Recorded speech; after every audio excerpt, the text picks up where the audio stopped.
ముందు వరుసలో ఉండి కొట్లాడుతున్నాం. అలాగే మా గురువు అశోక్ సార్ గారిని మాట్లాడవలసిందిగా కోరుతున్నాను.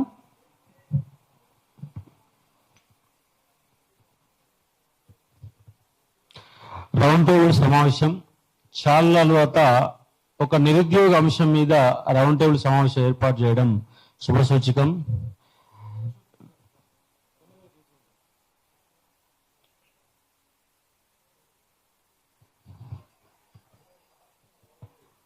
టైం తక్కువ ఉంది కాబట్టి వేదిక మీద ఉన్నటువంటి నా విద్యార్థి మిత్రులు అలాగే వేదిక ముందులో ఉన్నటువంటి మేధావి వర్గానికి ప్రత్యేకంగా ధన్యవాదాలు చెప్తూ, ఇవాళ మొన్న పోలీస్ నోటిఫికేషన్ వచ్చింది, కానీ ఎన్నో కండిషన్లు పెట్టి రోడ్ల మీద తిప్పుతున్నారు విద్యార్థులని. తక్షణమే ఆ కండిషన్ తొలగించాల్సిన అవసరం ఉంది. ఒకటి లాంగ్ జంప్ అనేది 4 మీటర్లకు వెళ్ళి 3.8 మీటర్లకు తగ్గించాల్సి అని డిమాండ్ చేద్దాం ఈ సభ వేదిక నుంచి. అలాగే ఏజ్ గరిష్ట వయసు కానిస్టేబుల్కి 36, ఎస్ఐకి 38 సంవత్సరాలు ఇవ్వాల్సిందే. దాంతో పాటు 5 ఉద్యోగాలకు సంబంధించి లైసెన్స్ అనే కండిషన్ పెట్టారు.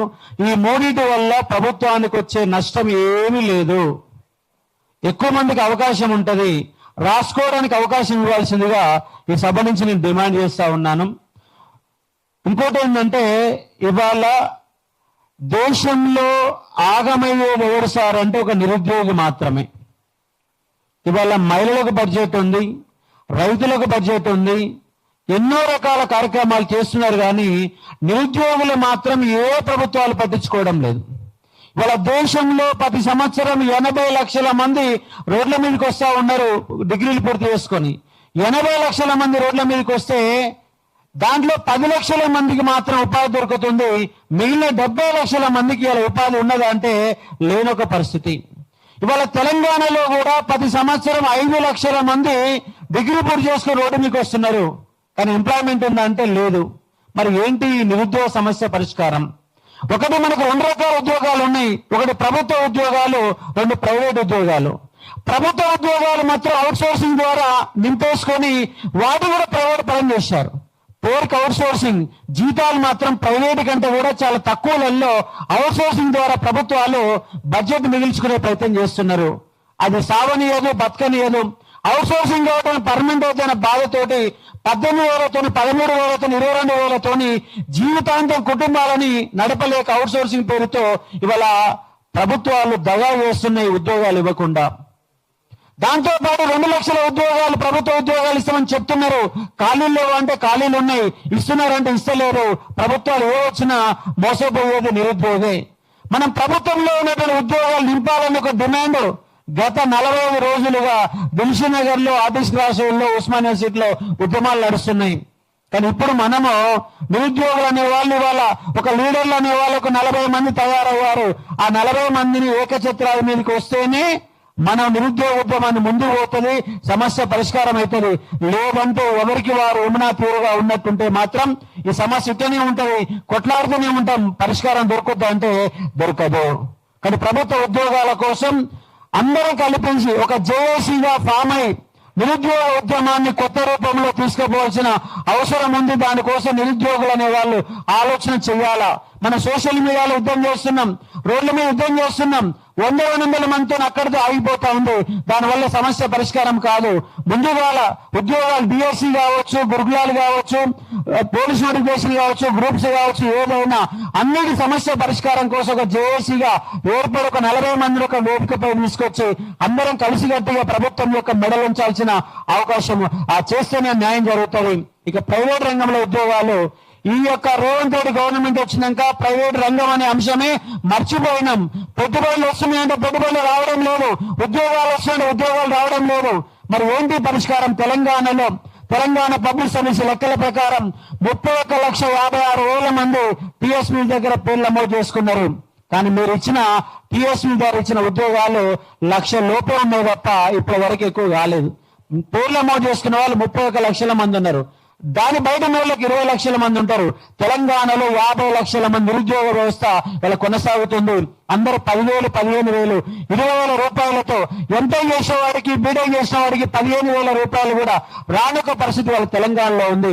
దాని పరిష్కారం ఏంటి అంటే హైదరాబాద్ అనేది పెద్ద హబ్. హైదరాబాద్ లో 30 లక్షల ఉద్యోగాలు ఉన్నాయి. ఆ 30 లక్షల ఉద్యోగాలలో తెలంగాణ బిడ్డ లేడు. అన్ని కూడా కంప్లీట్ 60% పైగా ఉద్యోగాలు ప్రైవేట్ రంగంలో ఇవాళ కూడా పక్క రాష్ట్రాల వాళ్ళే పొందుతున్నారు. హైదరాబాద్ లో 10 లక్షల మంది సాఫ్ట్వేర్ ఇంజనీర్లు ఉన్నారు. హైదరాబాద్ వల్ల సాఫ్ట్వేర్ రంగానికి అద్భుతమైనటువంటి మార్కెట్ కల్పిస్తున్నది. దాంట్లో 1,00,000 మంది మాత్రమే తెలంగాణ బిడ్డలు. మిగిలిన 9 లక్షల మంది నిరుద్యోగ ఎవరంటే బయట వాళ్ళే. ఆంధ్ర వాళ్ళు, పక్క రాష్ట్రాల వాళ్ళు 9 లక్షల మంది ఉంటే తెలంగాణలో 1,00,000 మంది ఉన్నారు. మరి 9 లక్షల మంది తెలంగాణ బిడ్డలకు స్కిల్ డెవలప్మెంట్ ప్రోగ్రామ్ మనకి ఏర్పాటు చేస్తే ఇవాళ యూనివర్సిటీలు 11 యూనివర్సిటీలు ఉన్నాయి. ఆ యూనివర్సిటీలలో ఖచ్చితంగా కోర్సు ఏర్పాటు చేయాలి. స్కిల్ డెవలప్మెంట్ కోర్స్ అనే దాన్ని ఏర్పాటు చేస్తేనే న్యాయం జరగదు, తప్ప న్యాయం జరగదు. ప్రతి సంవత్సరం 1,00,000 మందికో 2 లక్షల మందికి ఈ రకాల స్కిల్ డెవలప్మెంట్ ప్రోగ్రామ్ ఏర్పాటు చేసి హైదరాబాద్ లో ఉన్న ప్రైవేట్ ఉద్యోగాల వైపు మళ్ళిస్తేనే సమస్య పరిష్కారం అనేది దొరుకుతుంది. ఇవాళకి పేరుకు మాత్రం హైదరాబాద్ మన రాష్ట్ర రాజధాని. హైదరాబాద్ లో తెలంగాణ పిల్లలు ఉన్నారంటే తెలంగాణ పిల్లలు ఎవరు లేరు. కంప్లీట్ నాన్ లోకల్ కబ్జాలో మనకు హైదరాబాద్ ఉంది. మళ్ళీ 1952 నాటి ఇడ్లీ సాంబార్ గోబ్యాక్ అనే పదం కనుక రాకపోతే, ఉద్యమం చేయకపోతే ఈ హైదరాబాద్ లో తెలంగాణలో నా తెలంగాణ బిడ్డలు అనేది ఉన్నారు కాబట్టి దాన్ని మళ్ళొకసారి మూమెంట్ గా తీసుకొని ప్రైవేట్ రంగంలో ఉద్యోగాలు, ప్రభుత్వ రంగంలో ఉద్యోగాలు, నిరుద్యోగులంతా ఐక్యంగా కొట్లాడి ఆ ఉద్యోగాల సాధన కోసం ప్రయత్నం చేయాలా. ఎందుకంటే టైం చాలా తక్కువ ఉంది.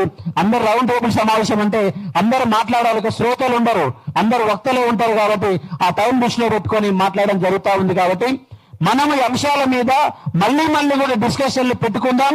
ముందుగా నిరుద్యోగ మిత్రులంతా ఎవరికి వారు ఉండకుండా ఐక్యంగా పోరాటాలు మొదలుపెట్టి ఈ సమస్యని నెక్స్ట్ బడ్జెట్ లో ఈ నిరుద్యోగులకి, రైతులకి వాళ్ళు 8 లక్షల కోట్ల రూపాయలు ఖర్చు పెట్టారు.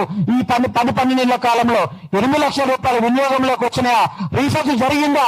పంటల ఉత్పత్తి పెరిగిందా అంటే పెరగడం లేదు. రీసెర్చ్ ఓరియంటేషన్ లేదు. ఆ రీసెర్చ్ ఓరియంటేషన్ జరుగుతూ వల్ల నిరుద్యోగులు అనే వాళ్ళు వ్యవసాయ రంగం వైపు అడుగులు వేయడానికి అవకాశం ఉంది. అలాంటి ప్రయత్నం జరగట్లేదు. కాబట్టి ఇవాళ మనకు వచ్చే బడ్జెట్ లో ఖచ్చితంగా 15% నిధులు 2.5 లక్షల కోట్లలో కనీసంగా 40-60 కోట్లు నిరుద్యోగ సమస్య పరిష్కారానికి ఖచ్చితంగా కేటాయిస్తేనే ఈ నిరుద్యోగ సమస్య పరిష్కారం దొరుకుతుంది. కాబట్టి ఆ దిశగా మనం గనక చర్చలు పెట్టి మనం గనక ముందు సమస్య తీసుకుపోతే వచ్చే బడ్జెట్ లో ఖచ్చితంగా రేపు 2029 ఎన్నికల్లో నిరుద్యోగ సమస్యని ప్రధాన ఎజెండాగా ఉండేటట్టు చూడగలిగితే మార్పు రావడానికి అవకాశం ఉంది. లేదంటే మేము ఫ్రీ బస్ ఇస్తాం, లేదంటే ఈ మాఫీ చేస్తాం, అది మాఫీ చేస్తాం, ఉచిత హామీలు 420 హామీలు ఇస్తారు తప్ప నిరుద్యోగ సమస్య పరిష్కారం దొరకదు. కాబట్టి నిరుద్యోగ సమస్య పరిష్కారం రావాలంటే ఇలాంటి మీటింగ్లు పెట్టి సమస్య తీవ్రంగా ఉంది, 50 లక్షల మంది ఉన్నారు, వాటి పరిష్కార మార్గాలు వెతకాల్సిన అవసరం ఉందని మేధావులతో చర్చలు పెట్టాలా. యూనివర్సిటీ ప్రొఫెసర్లు అంతా పారిపోతున్నారు, చర్చలు పెడతలేరు.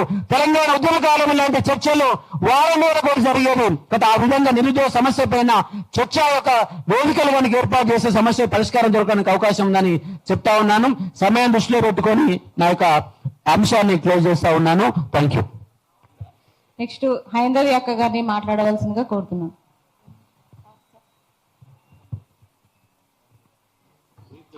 జై తెలంగాణ. గట్టిగా అంటలేరు, మన లోపల ఉద్యమ స్ఫూర్తి తెలంగాణ వచ్చినాక తగ్గిపోయినట్టుగా అనిపిస్తాను.